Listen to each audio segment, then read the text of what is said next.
everyone, and a very warm welcome to this afternoon session. And I hope that in that session, you will learn how to think about, pitch, implement, and learn the 32-hour week or 4-day work week, which is basically a similar concept. Maybe you're here because you want to learn that, or maybe you're also here because you're interested or you want to see all the mistakes we made and all the pitfalls we directly jumped into it.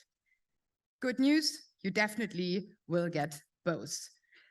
Real life examples, how we implemented, but definitely all the dangers we had, all the mistakes and all the learnings.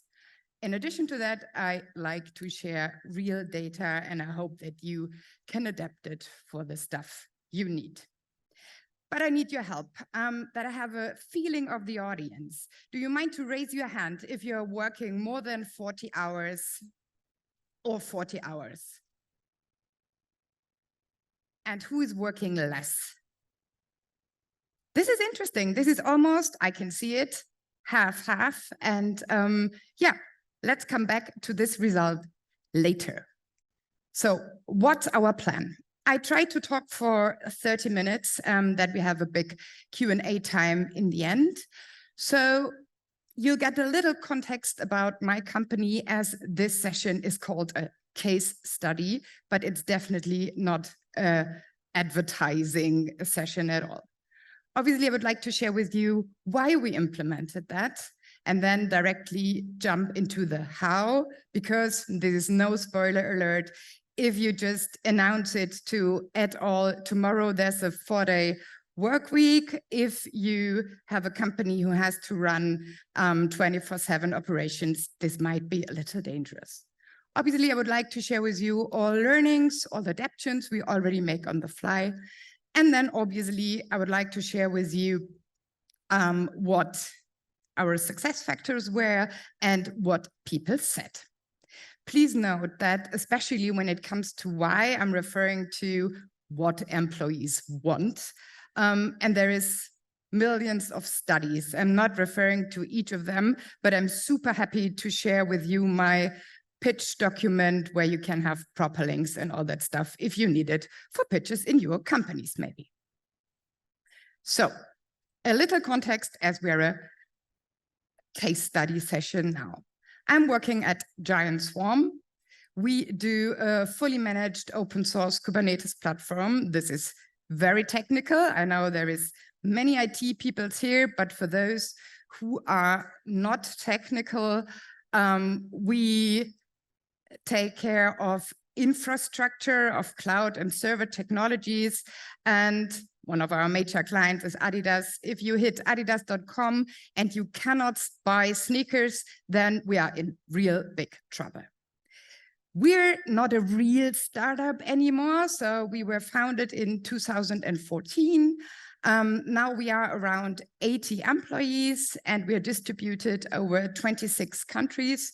And from the very beginning, so no connection to the pandemic at all, we are fully remote. So from the very beginning, all structures have been created to be a fully remote company. We do not have official company values, but we use some values that help us. And these are transparency and trust. Transparency, all information in our company is transparent. Everyone can look up how much money we have on the bank account, what other people are earning, how decisions are made, unless we have to protect people. So if you get fired, you would know first, afterwards the others. Obviously, this transparency comes along with trust. And this is something I think you, being all in the agile world, know how important that is to create meaningful workspaces. We kind of try to bring into all the new work buzzwords some kind of life. We try to do that. So people choose their own salaries. We do not have the traditional boss structure. So we separated leadership elements into different roles, so to say. And yes, on all corners, we foster self-organization and self-responsibility. In general, we say, as we do not own anything apart from 80 notebooks, people over product, over profit. And we are operating and working in a very, very privileged filter bubble. This is something I love to say, because implementing all these great things and implementing a 4-day work week, I know this is nothing the entire world will have tomorrow. It's this privileged filter bubble, especially for my job, that as an employer, you cannot be an asshole, because otherwise no one would work for you. Why did I implement? Because we already have so many new work aspects. The 4-day work week, or Project 32, as we call it, because we say this 1 free day is possible, but you can also work less hours each day on 5 days or 6 days a week. Why did it? Basically, it's my job. My name is Anna, and I'm taking care of people things in that company. In the very beginning, it was more the hiring, recruiting thing. Now I'm working as product owner for a team which does all internal functions, internal IT, finance, legal, and especially the people functions. And obviously, it's my job. I get money for that. This company is an attractive workspace, that we attract and retain talent, and that employee happiness is high. So I'm always looking for the next big thing, and I thought, yes, this might be it. But don't let your people teams implement something for the sake of HR. There is more reasons to that. So what did we do? We did our homework, we did research, and we figured out what do employees want and what is our Amazon star rating. So people would like to work remote. Done. Next thing. We offer growth and development opportunities. Yes and no. Obviously, in a company which is relatively small, which is not VC founded, there is not all options in the world. If you'd like to become a chef or a photographer, there is no space. And also, if you are motivated by having 25 direct reports, you won't be happy in here. But obviously, there is opportunities, and we also run initiatives here, especially as we grow. We pay top salaries. Again, we are talking about this privileged filter bubble. We are all earning enough and very good money. But in this market, with our kind of direct competitors, we pay on market and not above market strategy. So money is not the main motivator for people joining us. Fine. We have family friendliness. Yes, we have more kids than employees, and we always try to make it possible somehow. And especially those with kids know some things are unpredictable. For example, a global pandemic coming around. You need to find solutions for that. We provide meaningful jobs. That's obviously something kind of philosophical. In the end, yes, we support other companies to sell more stuff. Is this meaningful? I don't know. But obviously, we're operating in a very modern tech field, which is a motivation for many people. And the fact that we're kind of building a software product that software developers are using, that's kind of meaningful for many people. We foster asynchronous work. We were like, okay-ish. Yes, many developers. Yes, GitHub in place. Yes, fully remote. Yes, time zone issue. But there is room for improvement. And we offer a 4-day work week. No, we didn't.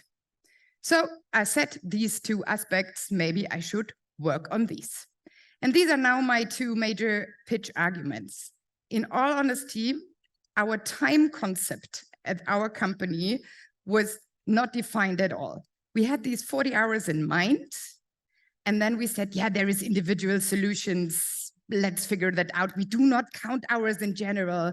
If there is fire that has to be taken care of, people might work more, but if there is no time, people work blah, blah. I guess many of you who work in companies who do not count hours know that. And us being remote is super easy and simple to explain to others. Is there restrictions to working remote? Yes, of course, there is. If you're living somewhere where there's no internet connection, you cannot join our company. But in general, it's a concept which is easy and understood. This, yeah, if you do not want to work 40 hours, then we find a solution, requires trust upfront from candidates, and it's complicated. So this was my first argument. Let's have a concept. Concept is always good. And my second argument was fear. I truly believe that the 4-day work week will become commodity in this privileged filter bubble again. And if you do these things first, you definitely have a competitive advantage. I already experienced that when we were remote from the very beginning in 2014. So these two arguments, yes, there are buzzwords. So I added to my pitch some thesis and some assumptions. And on the green and yellow clickies, you can see how we rate them now 1 year later. So I said implementation is doable. There is nothing you cannot do, even though we have whatever service level agreements to fulfill. Done. We said the remote 32 equals the on-site 40. I also believe that this is true because simple example of a recruiter, technically, he could do 8 one-hour interviews in a workday. That this is not clever and that this poor person will become crazy is another question. But technically, it's possible. In former times, being in office, this would not have been possible. You have to print out a CV, you have to put little orange juice bottles into a meeting room, you have to pick up the candidate at the elevator, do the proper small talk. So we said, why should only the employer earn that kind of saved hours? We also believe cutting down work hours is definitely a motivator for more asynchronous work, which especially our developers would like to have. We also said people are resilient and they will adapt their work style. When I returned after maternity leave with this typical 80%, yeah, I had less time, but I thought and did stuff for 100%, but I had to squeeze it in. I had to change my way of work that I do not get stressed and crazy. Some things we haven't really proven yet, but we truly believed in the beginning many people already worked 32 hours, so the change won't be incredibly crazy. And we also said, referring to all the studies, burnout risk of individuals might be reduced because what we realized, the pandemic has done things to people. We also assumed our churn rate will drop by 15%. To be honest, it's not measurable because in general, our churn rate is incredibly low. And why do people leave? But we have people who will think about changing the job and we're telling, yeah, but that 4-day work week is obviously a nice thing with earning the same amount of money. And we said application increased by 20%. I do not have the correct number yet as we are hiring a little less currently, but obviously we promoted it once a little and yeah, applications increased roughly by 20%.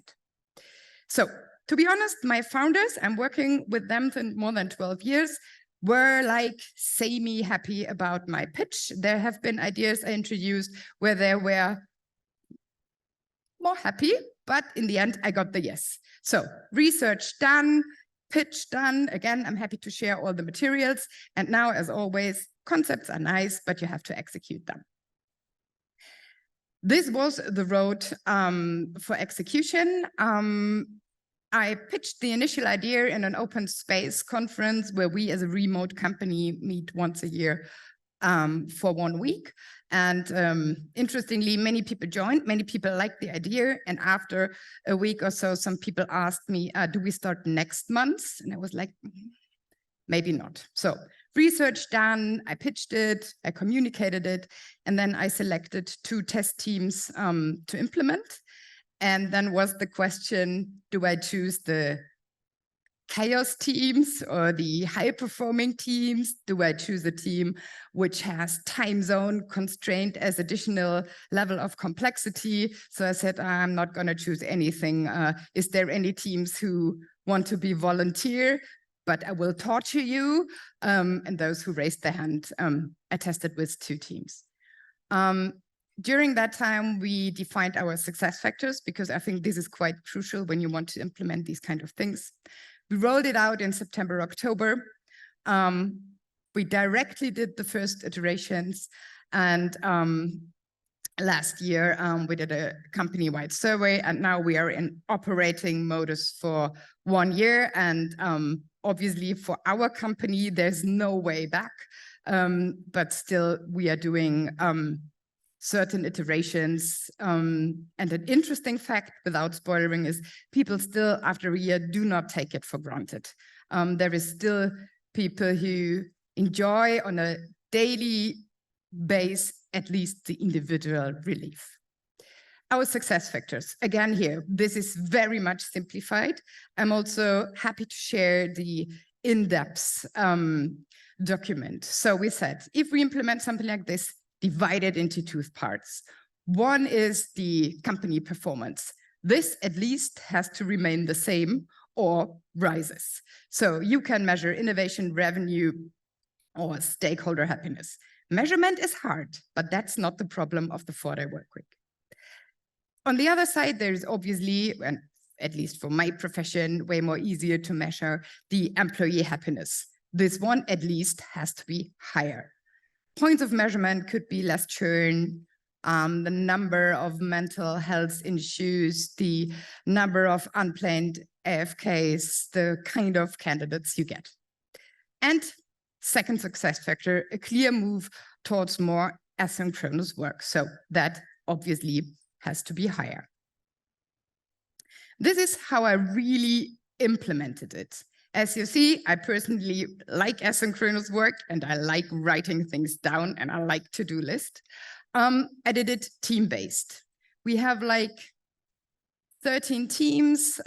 Most of them are cross-functional tech teams. And I did an in-person, so meet conference workshop with each and every team, and I was playing devil's advocate. The poor people had to do a reflecting survey up front and kind of answering for yourself, how much do I really work? Is browsing CNN.com, is that working or is that not working? And also, yeah, these kind of questions, some didn't have to be like public, but just for mental reflection of yourself. I then kicked off with the ideal scenario of each team. And then we obviously figured out some things do not work. Everyone does not want to work on a Friday, won't work because no one should be there. Everyone in a 5-people team, Monday to also does not work because we are not 100% asynchronous yet. And there needs to be planning, retrospective stuff that definitely has to happen in person, and people should not be there as a default is not possible. But, and this is the good thing with this concept, as with all other organizational things, if you treat people like adults, interestingly, they behave like adults. So it was definitely not a big deal. People figured out, people negotiated, and people found out, how to figure it out. We didn't do it as a company concept, but by each team. We had a permanent retro open during the first 4 weeks, and we sent out after 4 weeks a stakeholder survey, which have been other teams, other gremiums in the company, or those with customer contacts. We asked the customer, do you feel any difference, what happened? These things we already changed on the fly. We definitely had to change our on-call scheduling rules because that thing was optimized, the scheduler towards different things. And yeah, these things had to be fixed. We also fixed that new joiners per default should not start with P32. They should just concentrate on onboard, regardless how long you work for the first 4 weeks. Also that you have the chance to figure out there's a monthly meeting on a Thursday, and if you choose the Thursday, you will never have a chance to figure it out. So we said, nah, 4 weeks, maybe not. We also had to talk about what is it and what is it not. Because it's not the fact that after 32 hours, you are not allowed to work longer if there's a big emergency anymore. No, maybe not. It's about the common sense approach. you can't get rid of if you have started with it. So this was something we had to figure out. We also had to figure out administrational aspects. Do we change our contract to 32 hours? What if people want to change from a 4-day work week to a 5-day work week with less hours? Because this has impact on the number of vacation days you have, which we actually do not count. But for bookkeeping reasons, you have, these kind of things have to be figured out.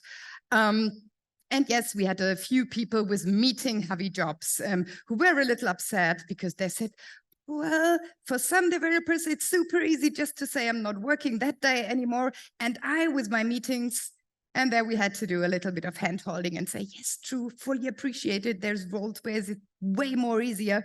But if you do it now, more junior people who will develop into your role might benefit from you. So these things we changed on the fly. And I liked it from the very beginning. And I was confident the entire time, even though I didn't have an idea if it works or not. And my product people who were so much into iterations and will say, I don't know, we will figure out. They were the most reluctant when saying, I don't know how we figure out that on-call thing. But with organizational development, it's exactly the same. The organization of that company is my product. So we asked, obviously, the colleagues in a survey, which was badly designed and created. I have to do better when we do the next survey, where we figured out the implementation worked, but the glorification of being busy still exists. Obviously, we have people who are not into P32. I know who they are. And obviously, I asked, even though the survey was anonymous. And glorification of being busy is still a thing. You constantly have to work. You have to say, if you have so many meetings, if you cannot do your work at least in the 40 hours, we have a mistake. Your productivity, your health, your whatsoever, if you work more than, let's also say 40 hours, it's not good and it's not a sign of success. So that's a long road to travel, but in general, our implementation worked. This is not readable. This is a very good example of questionnaire fail, because I asked people, do you consider your job to be meeting heavy or not? So half of the people say yes, other half of the people say no, this does not help me. And especially I did not ask what the hell is meeting heavy. So directly after that, I shoot another short survey in terms of let's analyze our meetings. What are our meetings? And obviously it's about perception and it's about what do you consider meeting heavy. So we figure out product teams spend around 13 hours a month in routine meetings. We have 434 internal meetings on average in 1 month. There is external meetings, but way, way more internal meetings. And we love one-on-ones. This is something, as we are remote since the very beginning, we are always happy if people talk. We say it's totally fine if you want to talk, and this has established certain routines. There is 196 hours of one-on-ones in our company. Little reminder, we are around 85 employees now. To cure that bad questionnaire design a bit, Captain Obvious is speaking. The longer you are in the company, the more meetings and the more you consider your job to be meeting heavy. And obviously it depends on roles. If sales does not have any meetings, then that might be not super cool. The more technical the roles are, the less they consider their job to be meeting heavy. But yeah, in general, not the best question to ask. The vast majority connects P32 with positive effects. But as originally we are a German company and we love to focus on the negative. We are big experts in that. There is people who say mostly negative, but you can basically say, okay, you cannot create the perfect workspace for everyone. when we asked for positive aspects, the vast majority of people, that was all writing down and not drop down selected answers. So these are clustered. Yeah, the majority of the people asked for individual stuff, like personal life balance and mental health, but also that they are more productive and efficient, which also has a connection on employee happiness, was mentioned a lot. We had way less mentions that people see any negative stuff, but here scheduled meetings obviously is becoming harder. And also 23% mentioned the fact that they might feel more pressure when they need to get things done in a certain time frame. And now, and this is the big pitfall we fall into it, was when it comes to rate the output, when it comes to rate the output quality and quantity. So you see almost half of the people here, when it was about the team output quality, said, I have no idea. I don't want to measure that. We had the same aspect for quantity. And when we were rating other elements and structures of the company, or like the totally company performance, we had like 75 people said, I have no clue. And this is definitely a very big thing we have to learn, because yes, we can have a look at revenue, but fine, there is so many factors in it. But this is something we have to have a look. But asynchronous work was wanted from employees, and here we saw a very big shift. And that people work more asynchronously. And we also asked for concrete suggestions where my team is currently working on. So improvement of working with GitHub, obviously that is not so much for the developers, but as we are also using it as a company-wide project management tool, and also the non-technical teams are doing it, we definitely improve the work there. But also people who like to talk, who like to be in meetings, that they write their thoughts down, ask for reviews, and do all these things step by step. We will reduce all meetings by 50 minutes per default. It's a simple thing, and if people say we really need that hour, then they should have it. But cutting them down by 15 minutes usually does not make any difference. And then there is documentation and communication suggestions that is a constant improving, I guess, for all organizations, and it's not a specific thing connected to working less hours. We are currently, because this, I believe, the next big thing in organizational development, a lot on asynchronous decision-making, which is not like RFC, that is just a part of it, but also decision-making concept, decision-making tools, decision-making documentation, because I believe that especially Generation Z wants to have an impact and wants to see and be included in decisions. Like I said, we are German. I would like to conclude the talk with the challenges or the problems my colleagues mentioned. The async work needs to be improved, that this thing will continue to be in a success, communication, decision-making, clear ownership, accountability. But if we are very much honest, these are general company problems. And what I realized is that all the discussions about the P32 thing bring these things relatively clearly up. And this is quite helpful, that you get some information what to fix in general. These are my learnings. I would like to conclude. I'm happy that I did it. It was not the easiest thing to implement in our organization. Like people choosing their own salaries or whatever was way more easier.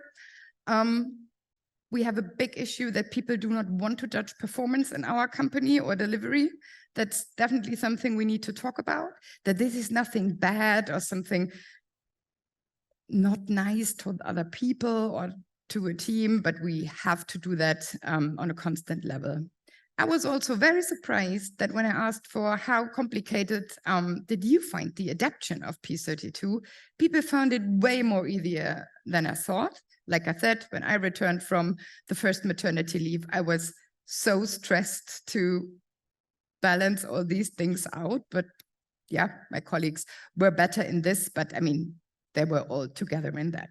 P32 should not become an excuse for everything. This is also something that, especially in the beginning, we realized that there was a problem, and people say, yeah, but we are in the adoption phase of P32. It's obvious that in the beginning, the productivity will drop.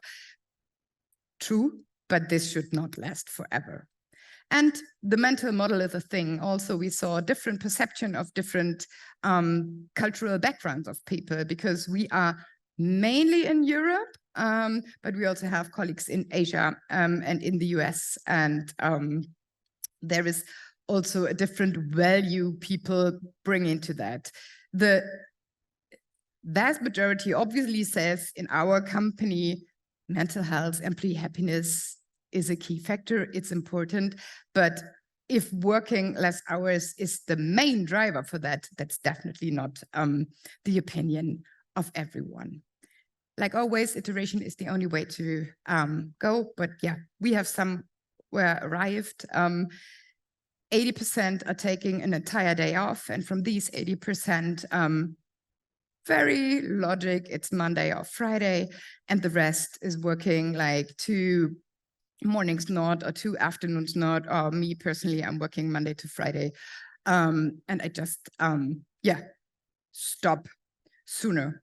Next, we will be in December 2023, when we concentrate on performance, company performance, team performance, and we force our colleagues to rate it.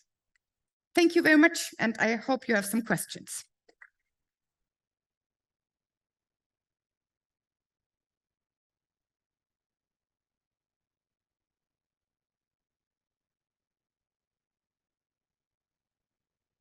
I noticed that you said you have self-set salaries, Mm-hmm. but also people on the survey said that they're not happy with the amount of salary. How does that work? You said it was at 2.5 stars on your pay top salary. Yeah. But it's a self-assigned salary. Yes, does that happen? Mm-hmm. This is self-evaluation. So when you start building a company, you can kind of decide, do I want to pay below market? Do I want to pay on market? Or do I want to pay above market? We are paying market price salaries. So it's not crazy. You shouldn't join our company to earn an incredible amount of money. That's not a clever strategy. The self-set salary approach is, when you start our company, your salary is set due to a formula process. And then each year we have a look at the salaries, and people say how much increase do they want. But again, no one says, I would like to earn 300 times the factor I earn. People do not do that. It's the same with no vacation days. People do not start the company and say, yeah, I take 365 days of vacation. People do not do that. And our self-set salary approach works relatively smooth, but there is a security mechanism which is connected a little bit to game theory, because the overall budget we have for salary increases is known upfront. And yes, you have people who divide that amount of money and then distribute it in a certain way. But yeah, so this is not a disconnection at this point. Thank you. Hello. Do you have any employees who continue to work 40 hours? And do you allow that? Like they're then taking the over days off, the over hours? I would do that. So we definitely had people who said, if I continue working 40 hours, do I get more money? The answer was relatively clearly, nope. In cases of emergency, there is people who work more than 32 hours, and it's not that it's forbidden, but we really take care that people take time off, and in each and every team we have a person being responsible for that, and they take this part of their job incredibly serious. But we don't have a clock in, clock out time, and I think you say kind of good morning and goodbye in a technical way. And in Germany, we'll soon have a law where we have to provide the thing, but I think the guys will build something that this happens automatically.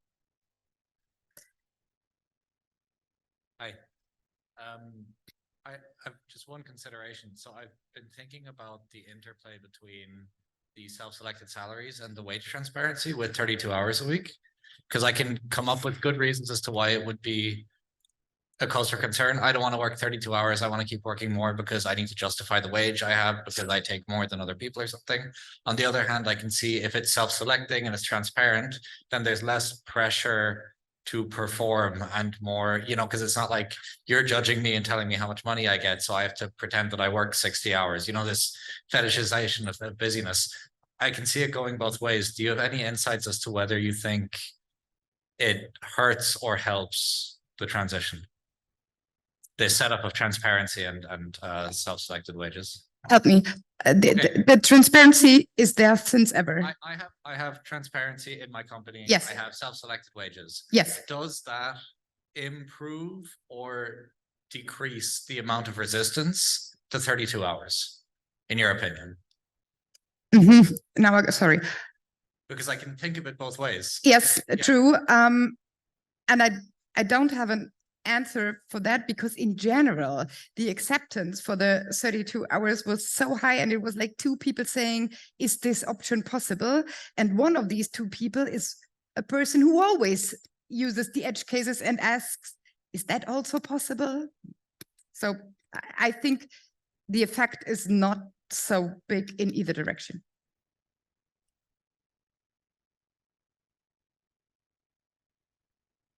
You said that, well, you have people who wanted to continue working 40 hours, at least 2.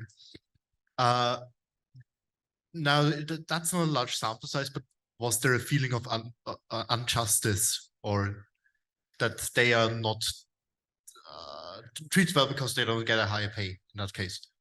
Yes, there is always a feeling of injustice if you're an organization that has around 90 people. You cannot create something which does make everyone happy. And then you have to look, if you have a certain size, what is the majority of the people you want to attract, or the people who are already there liking. And like I said, we have this 5 stars out of 5 regarding the family friendliness. Working less hours and being able to adapt these things in terms of family life, work life, maybe we just have one life, is something the vast majority likes. And interestingly, those who love working long hours, or those who do not need all the flexibility our company provides, in general, they like that they have colleagues who need it, that are happier. So this is a side effect, but you cannot make it that everyone likes it. And if we would have started with, you can choose, I mean, the option to choose is a legal right in Germany if you have a certain amount of employees. And then you choose this, what I did after first maternity leave, I returned with 80% because kids need to be picked up, and I got 20% less salary, which was an incredibly bad deal I made. And now we killed at least that one, because 80% working in a company where you rely that people like working is not clever. Thank you.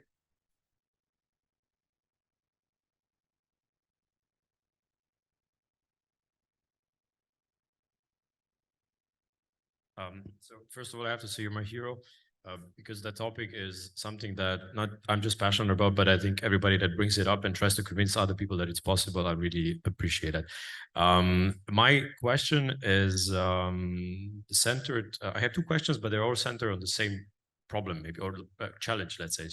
So both things you mentioned, and that's a lot of democracy in a company already that you mentioned, you know, salaries you can choose from, the vacation days you can choose from, working models you can choose from.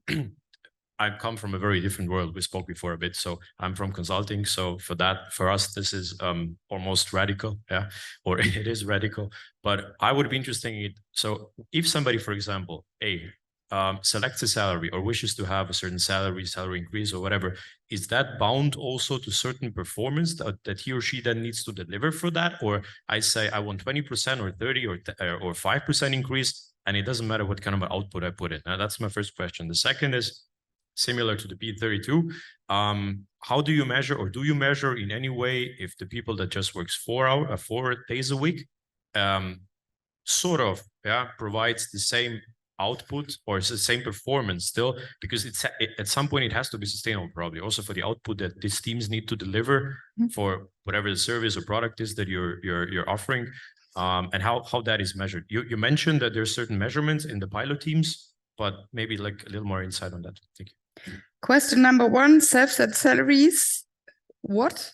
Sorry. The salary increases. So let's say I come to you and say, I want 30% more. And Yes. you say, fine, for me. Okay. Yes. But then Yes. is that bound to a certain condition? Then you have to also sort of show me that you're worth it, or you know what I mean? Yes. This is bound to, you have to go through a circle of feedback. There is certain feedback elements. You have to do self-reflection and ask your team for feedback and other people for feedback. Then you pick a sponsor. This is someone from kind of leadership team who have many leadership elements in their role. You pick someone, then you tell me I would like to earn 30% more. I say yes and write it down. And then this group meets. And we go through the entire list of employees and say, oh yeah, 30% fine, 20% fine, 0% fine, because we also have these things. And to give you, but it's a safety net. So in the last round, 80 people roughly participating, we corrected 4 people and gave them a higher salary because they underestimated the value they bring to a company, and we reduced 3. So, but in general, you decide. But again, the budget is known upfront. And the second question was if we measure if the productivity on an individual level is the same. No. Or on a team level, however, but just I'm thinking like, you know, the major concerns with 4-day work weeks nowadays are productivity drops. And I know there's studies being done, Microsoft and so on, that have shown the opposite actually. Yes. But I guess it's always nice if you can have measurable KPIs or something, then you can actually track that and say, look, we worked less, but we achieved the same or more, which is a super business case for any company. It would be a perfect business case regarding the mental health and mental happiness. I say yes, easy. It was also like in my responsibility. I can have the big KPIs like new customers, revenue. Yeah, there is basically no difference. But would we have gained 10 more customers if? I have no idea. And in general, our teams do not like to measure so much.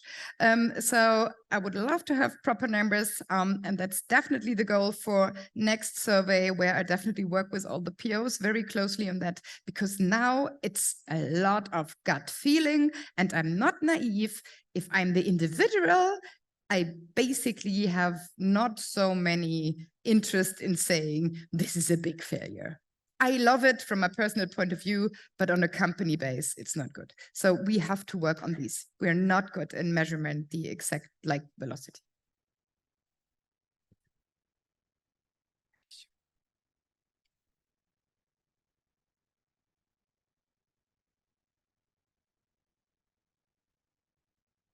Hello.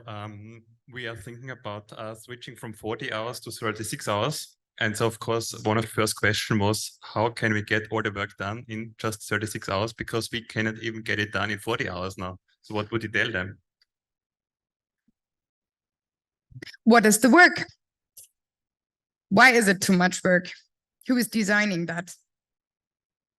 Is it work that has to be done and there is not enough money that is paid for, that you can hire new people?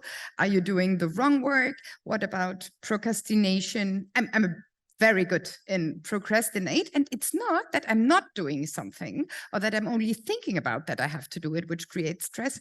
I'm sometimes doing the wrong work. And these kind of questions I would definitely ask.